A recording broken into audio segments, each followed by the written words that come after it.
Alright, so they arrived at Mrs. Golly's house, and she's hugging her daughter Catherine, and yes, this lady is pretty big. Old Golly says, "Hello, Mother," and Harriet is shocked. Mother? So yeah, this is kind of, like a retake of that story, because, once again, Harriet was surprised that Old Golly had a mother.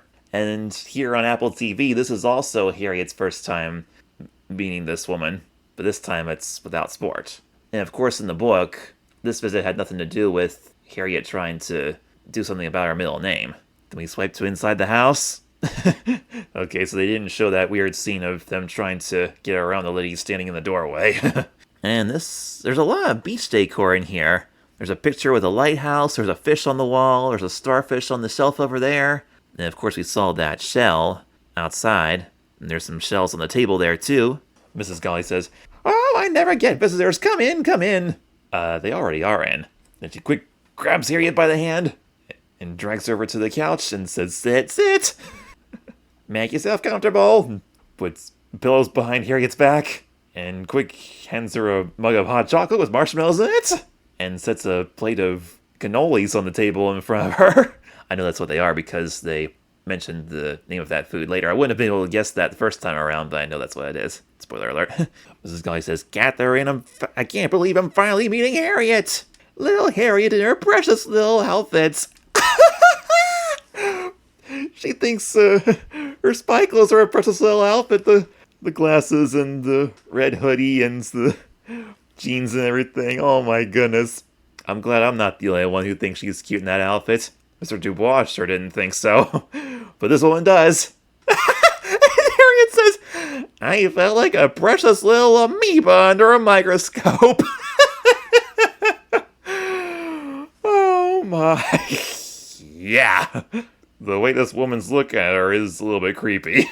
Well, I mean, if Harriet knew how deeply I'm analyzing her TV show, she might feel that way about me too. Who knows? I mean, it's not just Harriet personally that I'm analyzing, it's all the work that went into this show and all the people that made it. And Harriet's imagining herself as this big green blob with the face and glasses on under a microscope. This reminds me of something the preacher said in the movie Because of Winn-Dixie. He said that Opal's mother hated being a preacher's wife because she made it feel like a bug under a microscope. This made me think of that. Mrs. Golly pokes her finger right through Harriet's glasses, right up to her cheeks underneath her eyes, and says, "How come your cute little glasses don't have lenses?" Watch episode 1 and you'll find out, woman.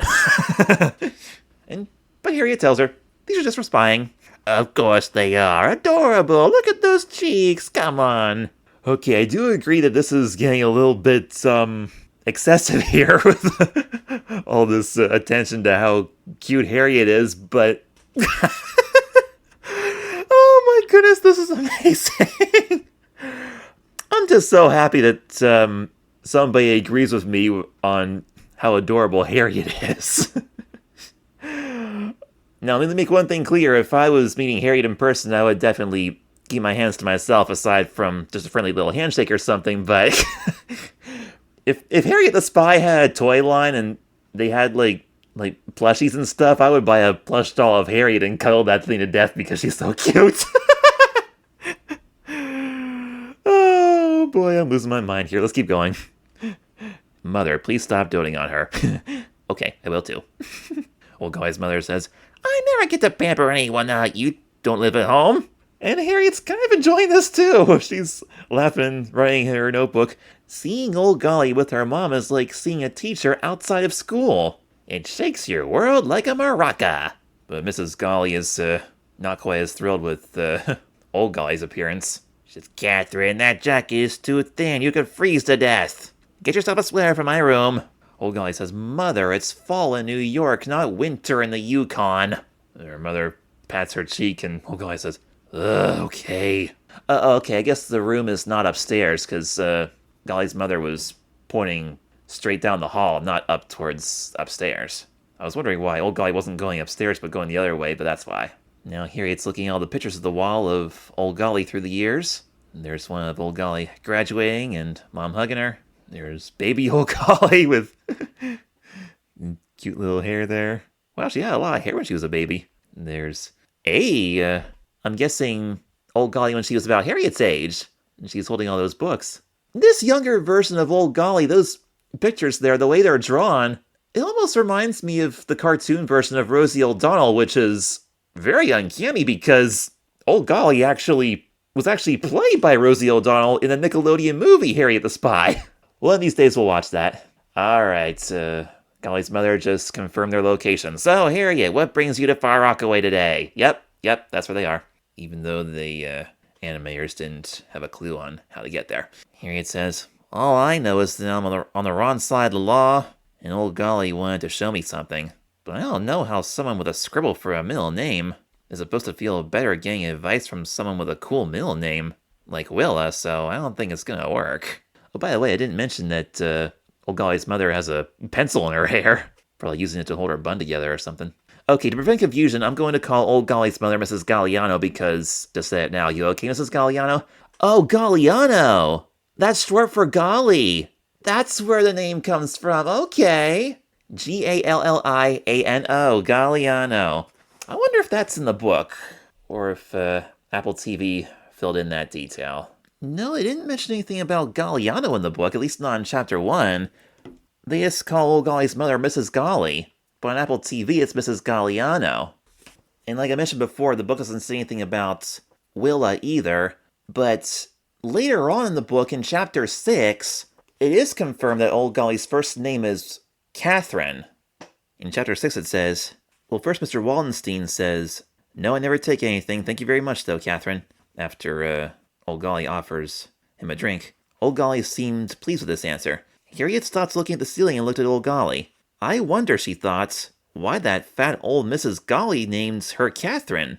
I've never thought about her being named Catherine, or about her being a little girl and going to school and being called Catherine. I wonder what she looked like as a little girl. Even though Harriet tried her best, she couldn't for the life of her imagine that big nose on a little girl. Alright, so according to the book, we do know that her name is in fact Catherine Golly, but in Apple TV they expand it to Catherine Willa Galliano. And Mrs. Galliano is old Golly's mother. Oh boy, we just about reached the 2-hour mark here, but we only got 5 more minutes left in this show, so I don't think I'm going to mess around with 2-parters this time. I'm going to try to do it all in one go. Mrs. Galliano is giving Harriet a weird look now. This is where Harriet says, you okay, Mrs. Galliano? And the big lady says, Willa? Willa? Ooh, this has something to do with old Golly's middle name, doesn't it? Apparently so, because she's very sternly saying now, Catherine Galliano, you getting here, assistant? And here comes old Golly carrying a sweater. Oh, and now we got another look at those pictures on the wall. There's Mrs. Galliano holding little baby Catherine there. Ooh, and there she is standing in front of the Statue of Liberty. That's cool. Catherine's mother says, you're not still going by that ridiculous made-up middle name, are you? Made-up middle name? Now, old Golly's giving Harriet kind of a mad look, and she says, I'm sorry, I didn't know. And Catherine's mother says, your middle name is not Willa, it's Myrtle. The name of your great aunt, it's family, you should know better, she says. So old Golly had a great aunt named Myrtle. And it turns out that the two of them have been fighting over this since Catherine was a child. She doesn't like Myrtle, it doesn't suit her, she says. Her mom asks if old Golly wants to see her birth certificate. Oh yeah, I see Harriet closing her eyes right there. Nice little detail. Wow. Witnessing her own nanny getting into the same kind of trouble that she got herself into today, almost. So it turns out old Golly's full name is Kathy Myrtle Galliano. Old Golly says, don't call me Myrtle, and never call me Kathy. Harriet says, great, not only had the curse of the scribble messed me up, but it was also messing up old Golly and her mom. Oh, she's kind of hiding her hood now. This is the first time I've actually seen her wear her hood. I don't even think she put it up when she was running home in the rain in episode 4. I think she just had the newspaper over her head that time. She says, what couldn't that cruddy scribble destroy? Mrs. Galliano continues, well, what kind of a name is that anyway?